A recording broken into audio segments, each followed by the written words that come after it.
2 Samuel, no seu capítulo de número 9, no seu verso de número 3.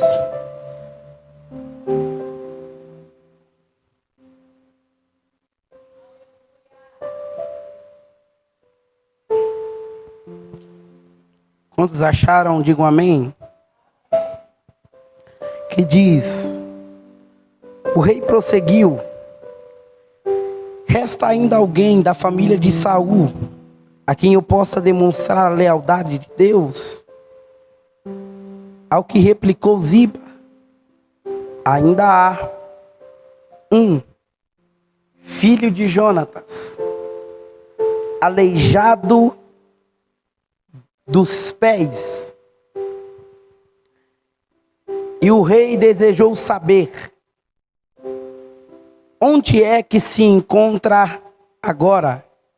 Vou ler mais uma vez esse verso de número 4. E o rei desejou saber aonde se encontra agora. Diante do que Ziba lhe disse, na casa de Maquir, filho de Amiel, em Lodebar. Então em seguida, o rei mandou trazê-lo da cidade de Lodebar. Mais uma vez o verso de número 5. Então em seguida, o rei mandou trazê-lo da cidade de Lodebar. Você que pode se assente dando glória a Jesus.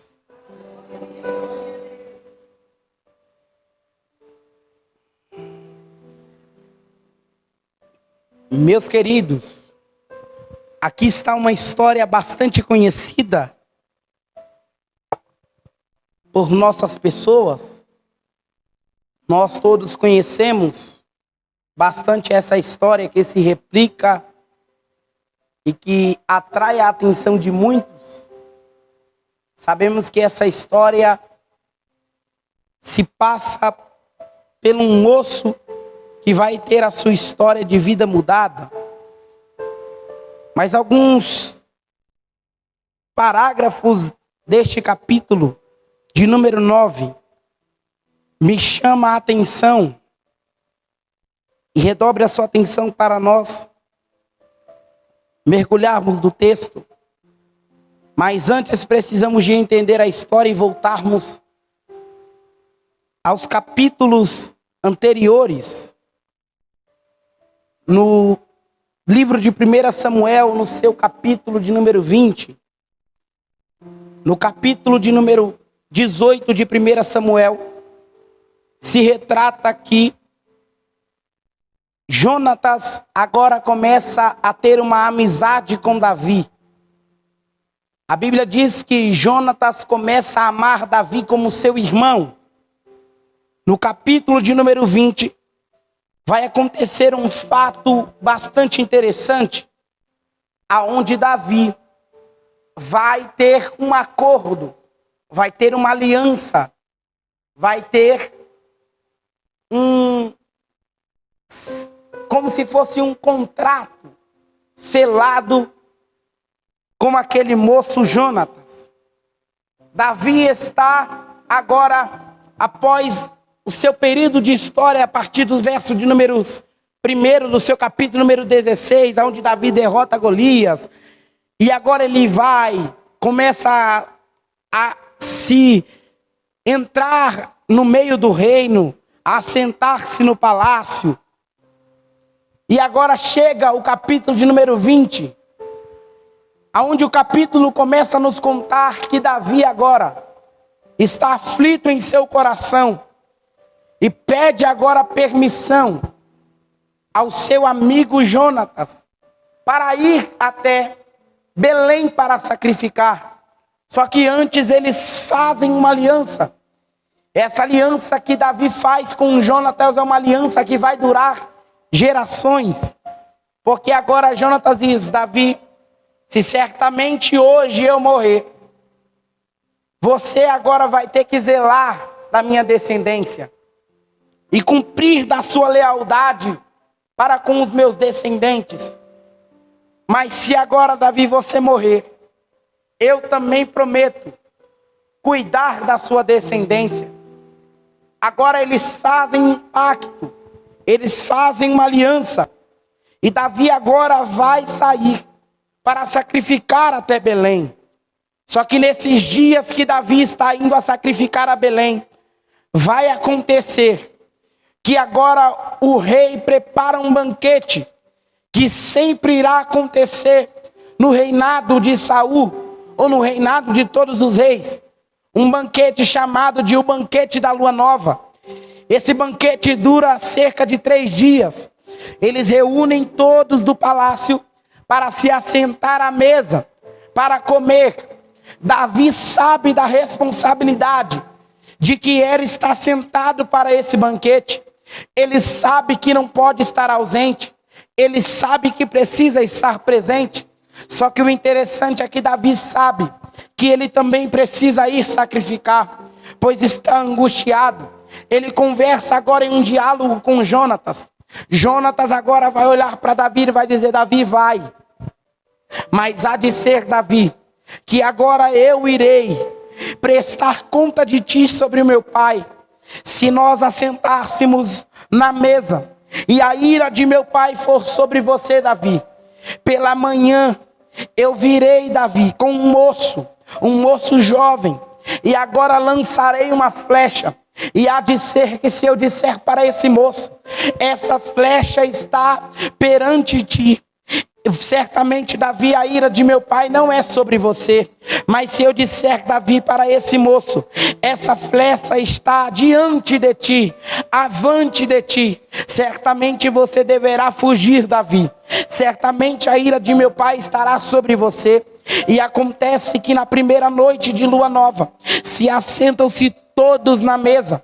E agora Saul vai sentir a ausência de Davi e vai perguntar: aonde é que está Davi? Jonatas se levanta e replica dizendo: Davi foi até Belém sacrificar.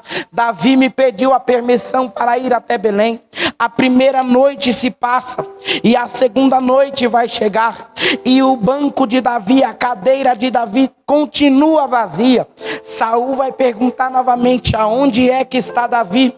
Agora o moço levanta novamente e Jonatas diz assim: ele continua sacrificando em Belém.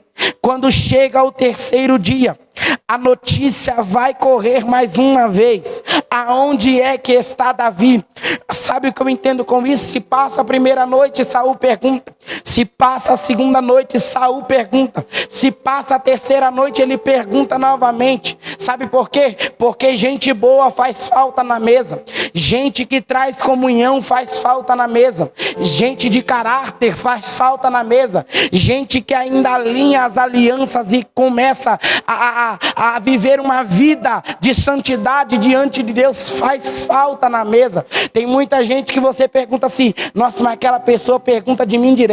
Aí chega fulano e pergunta: aquela pessoa perguntou de você. É porque você faz falta na mesa. Você faz falta no convívio de alguém. Porque gente que ainda tem caráter de Deus, gente que ainda tem característica de Deus, faz falta em momentos importantes. Vai perguntar de Davi na terceira vez dizendo: aonde é que está Davi?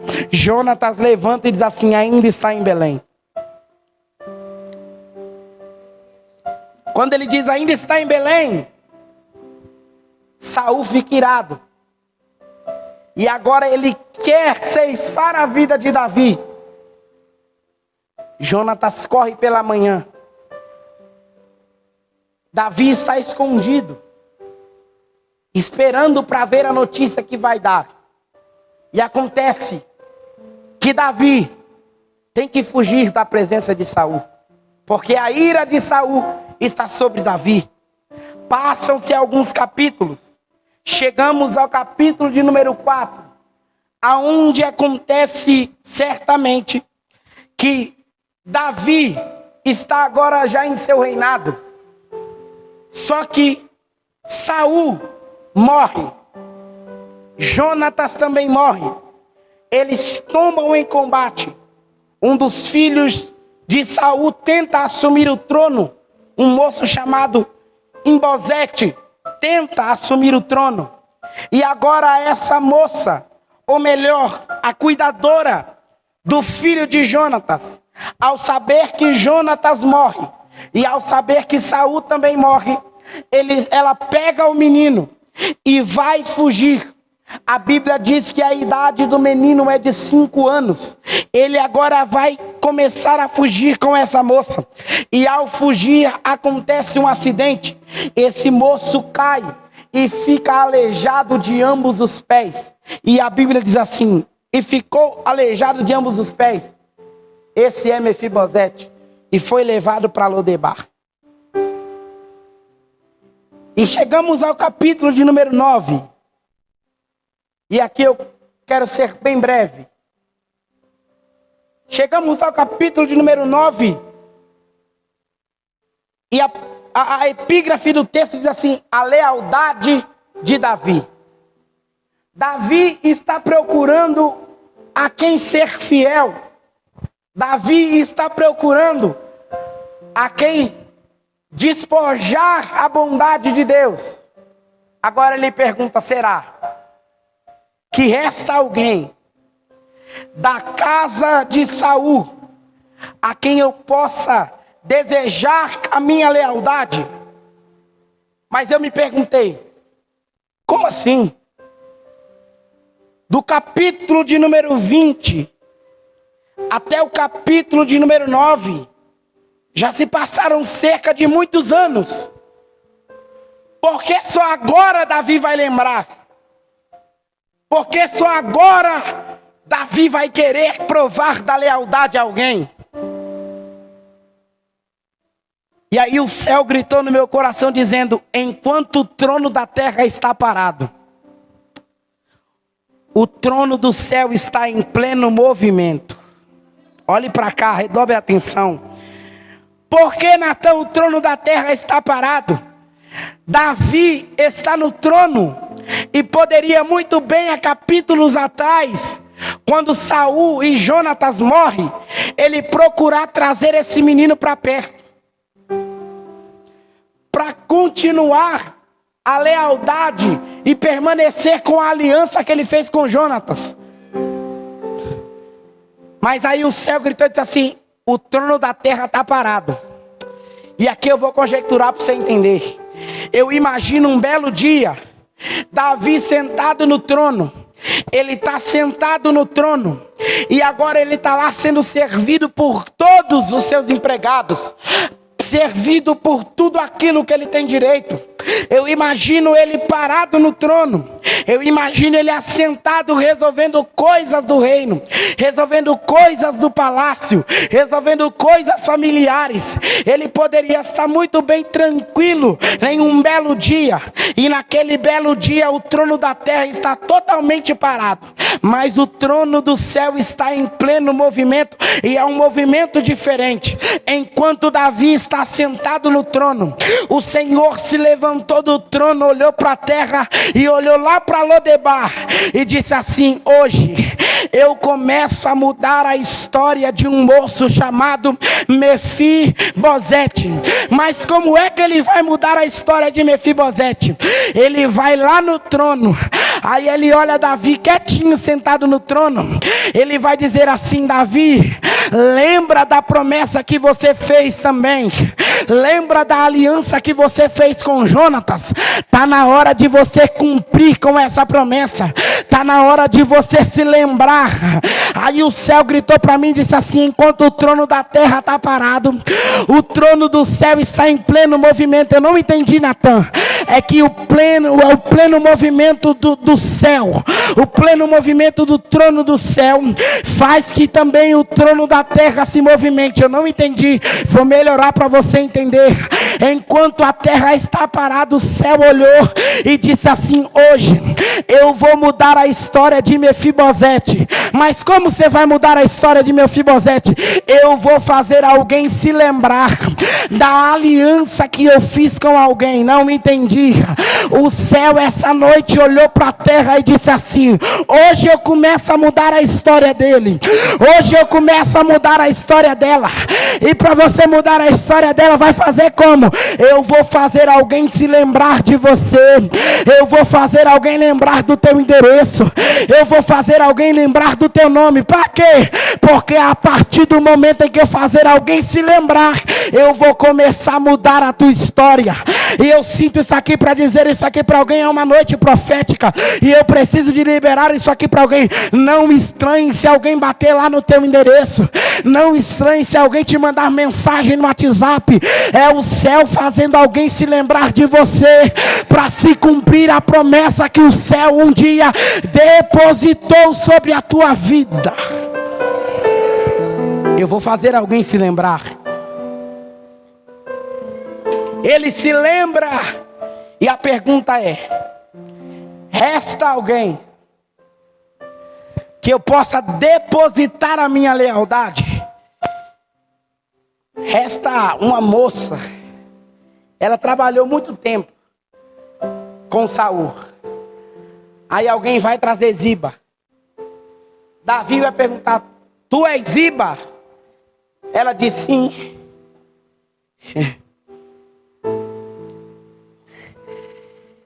Tu és Ziba? Sim, sou eu. Faz o seguinte: resta alguém para que eu possa depositar a minha lealdade. Olhe para cá, redobre a sua atenção. Eu já começo a encerrar. Davi perguntou: resta alguém? Isso aqui me faz lembrar de quando Samuel chegou na casa de Jessé. Se passaram-se todos os filhos. E a pergunta é: resta alguém? Davi está se lembrando de toda a história. Olhe para cá. Davi está se lembrando de toda a história. Ele perguntou: resta alguém? Ele está se lembrando. Porque alguém está dentro da casa dele. Ele está escondido lá no campo. A pergunta de Samuel é: resta alguém? E é a mesma coisa que acontece com Mefibosete, vai acontecer com Davi. Olha a resposta de Ziba: resta um. É a mesma coisa que acontece com Davi. Olha Jessé: resta um. Mas o que tem, Jessé? Resta um. Mas está no campo. É pastor de ovelhas. Olha Ziba respondendo: resta um. Filho de Jonatas, mas é aleijado dos pés.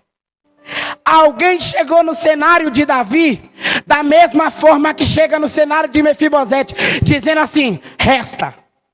Tem alguém lá. Tem alguém que você pode demonstrar a sua lealdade. Tem alguém que você pode derramar o azeite, mas tem um porém. Tem um defeito.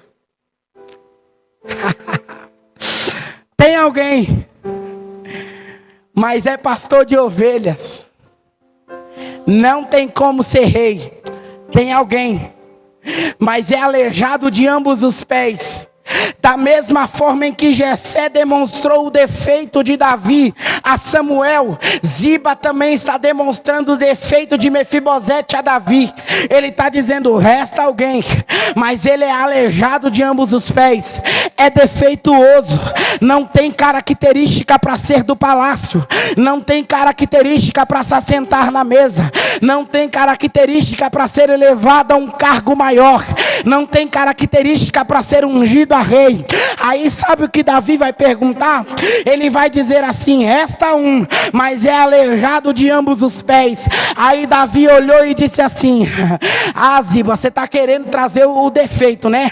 Resta alguém, resta um, é aleijado de ambos os pés. Davi está perguntando: mas eu não quero saber o defeito. Eu quero saber aonde é que jogaram ele. Eu quero saber aonde ele está agora. Eu quero saber aonde vocês o abandonaram. A pergunta que Jesus está fazendo é: aonde é que jogaram você? Mas tem defeito, não tem qualidade. E eu vou dizer o que eu disse em Presidente Olegário naquele dia: o que para você é defeito, o céu está enxergando qualidade. Não, vou dizer novamente. O que para você é defeito, o céu está vendo qualidade. Ah, mas olharam para você, não canta bem, não prega bem, não tem boa oratória, não tem jeito, é aleijado de ambos os pés, é pastor de ovelha malhada, mas o céu está perguntando, aonde é que está?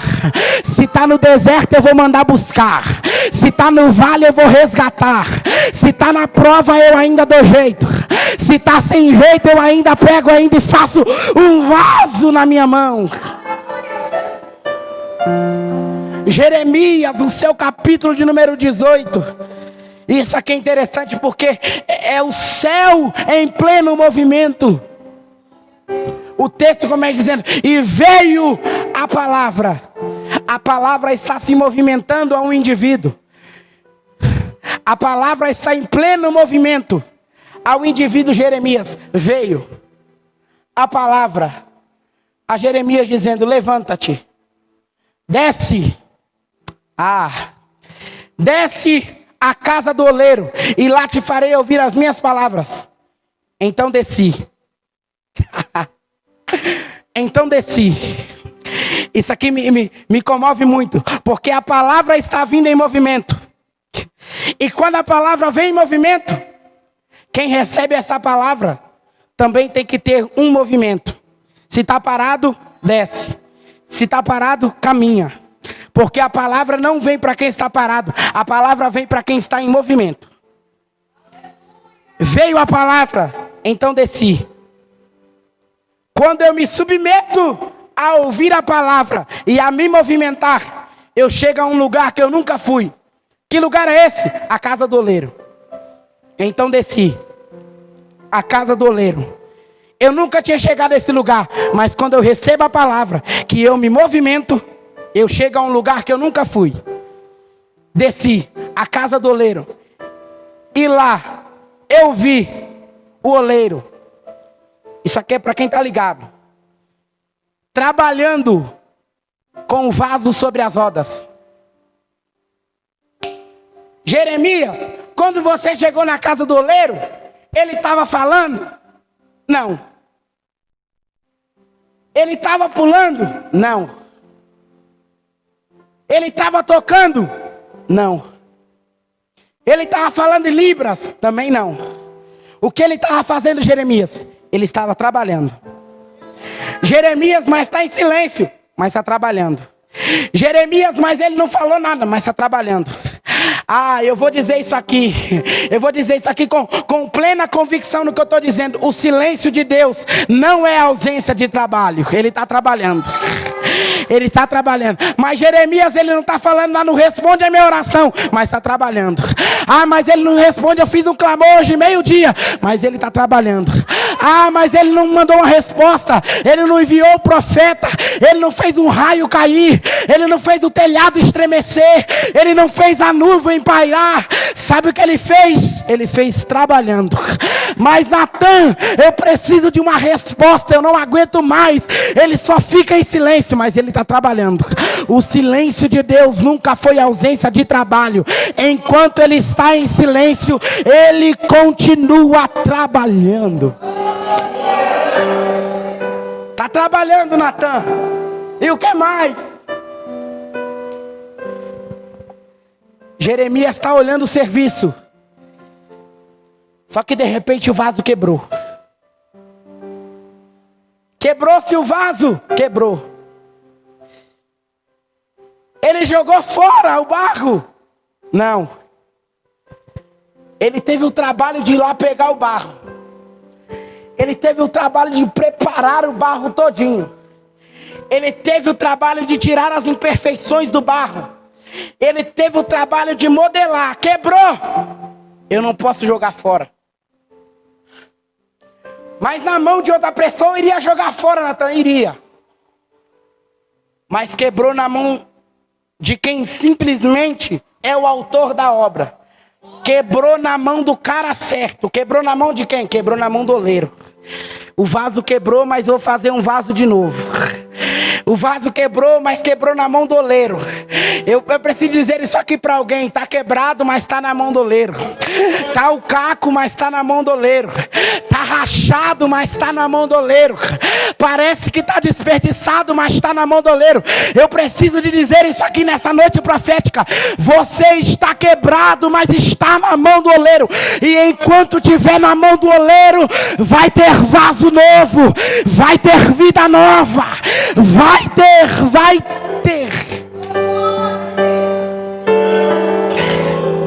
Porque quem está em Cristo, nova criatura é. As coisas velhas se passaram, eis que agora tudo é novo. Natan, ele vai fazer um vaso igual? Não. Ele vai fazer um vaso novo de novo. É de outro jeito, é de outra forma, mas tem defeito. Não importa se tem defeito, está na mão da pessoa certa. Enquanto tem defeito, está na mão do oleiro. E se está na mão do oleiro, do defeito ele vai fazer qualidade. Do defeito ele vai surpreender. Do defeito ele vai fazer um vaso. Do defeito ele vai fazer um pastor. Do defeito ele vai fazer uma profetisa. Do defeito ele ainda vai levantar alguém para sacudir essa geração. É do defeituoso mesmo. É de quem não tem perspectiva. Ele está olhando e está dizendo assim: é aleijado de ambos os pés. Eu não quero saber o defeito. Aonde é que vocês abandonaram ele?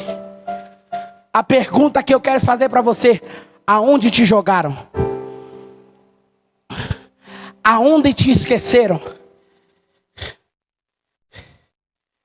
Eu não quero saber o defeito. Natan, mas eu tenho 1001 defeitos. Eu não quero saber o teu defeito. Aonde é que te esqueceram?